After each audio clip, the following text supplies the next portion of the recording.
Well, the writer of Luke wanted very much to share with his friend rather a historical commentary on what happened after the death of Jesus. And one of the places where he frequently identifies the activity of the early church gatherings has to do with their coming together as a group, much like we are this morning.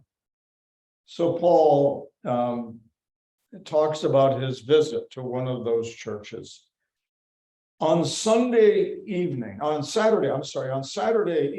we gathered together for fellowship meal.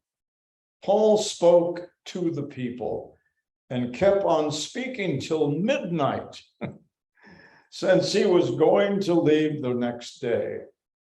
There were many lamps in the upstairs room where we were meeting. A young man named Eucharis was sitting in the window. And as Paul kept on talking, he got sleepier and sleepier until he finally went sound asleep. Does that happen here occasionally? Well, this is what happens next. He fell from the third story to the ground. They picked him up and he was dead. But Paul went down and threw himself on him and hugged him. Don't worry, he said, he is still alive. Then he went back upstairs, broke bread and ate. After talking with them for a long time until sunrise, Paul left. They took the young man home alive and were greatly comforted. It's curious to think again and to learn again about the origin of the term communion.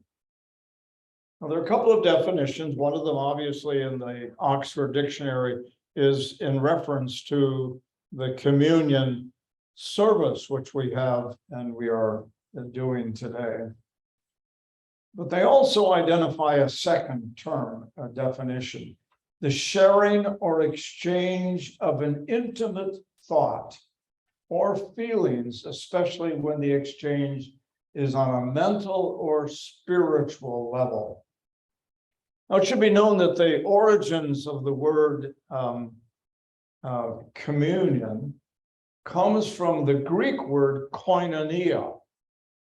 Now, koinonia is oftentimes translated into community, beginning obviously with the same few letters as in communion. There is a sense when a community is alive and fresh with compassion and love and support of one another, as is the case when there is a disaster in that community and the whole community comes together, that there is a communion which takes place among those within that community. It becomes koinonia.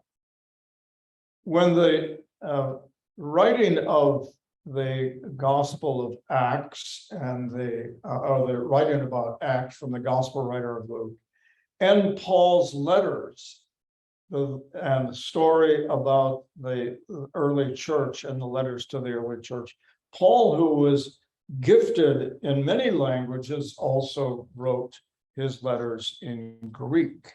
And so it's likely he used the term koinonia when talking about communion, the coming together. So what the Latin word is intended to mean, an act or an instance of sharing in common. An act or an instance of sharing in common. I thought about that. On a human level, when you and I invite family or friends together to have dinner in our home, it becomes an act or instance of sharing. And in some respects, therefore, it is communion. Communion as in sharing together both your care and love for one another and your enjoyment of the meal that you have together. Engaging your daughter or son in a conversation about making wise choices or talking about moral or ethical examples, or sharing your faith is, in my estimation, an act or instance of sharing, and therefore communion with your son or daughter.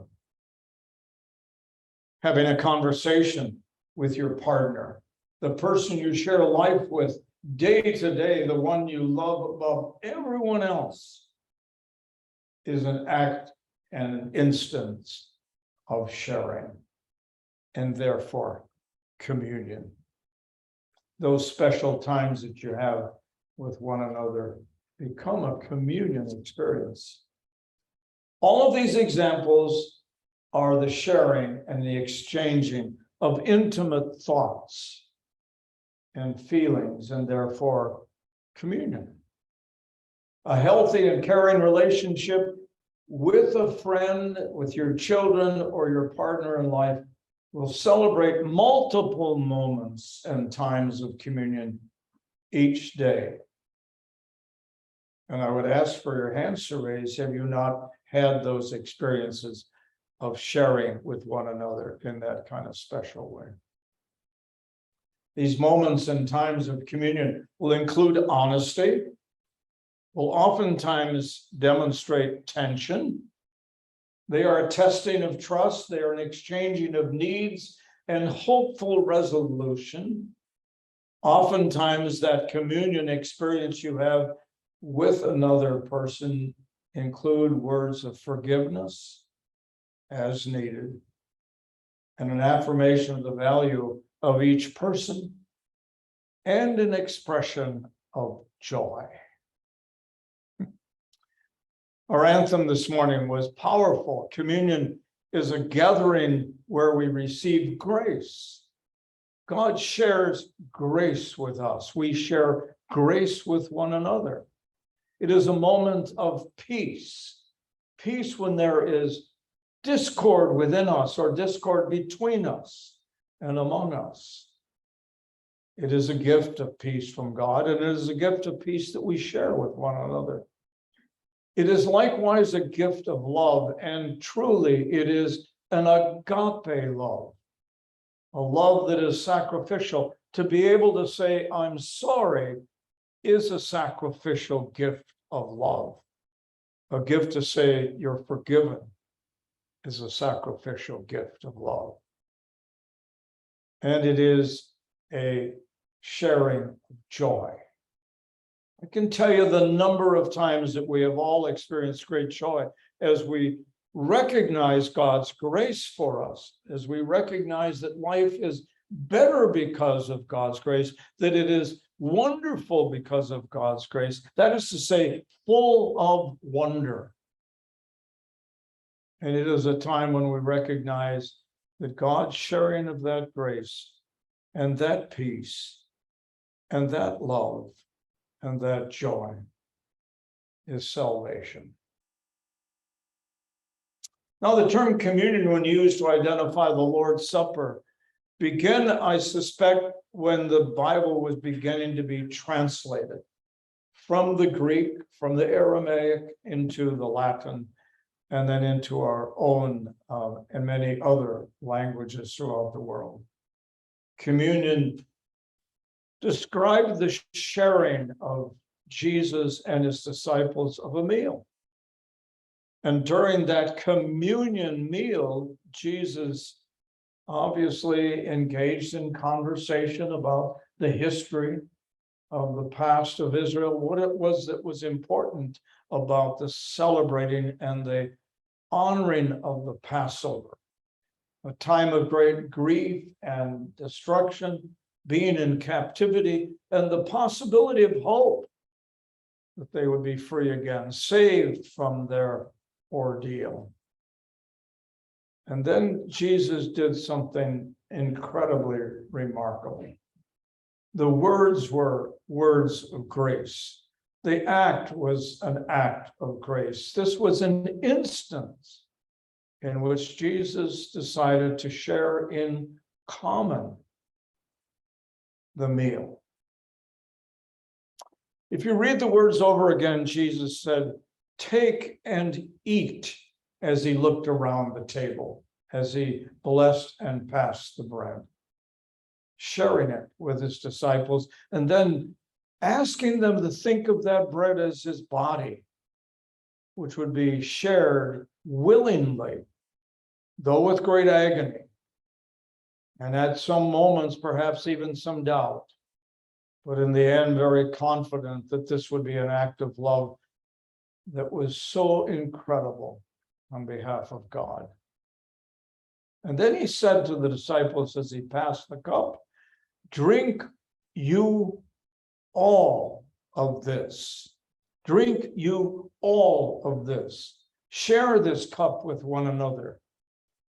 And implied in that as well is share the bread and share the cup, share this moment, and do it in remembrance of me whenever you do this meal.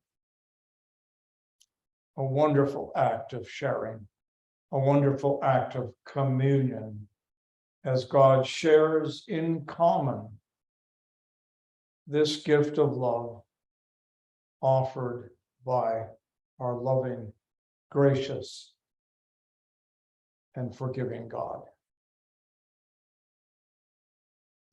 Amen.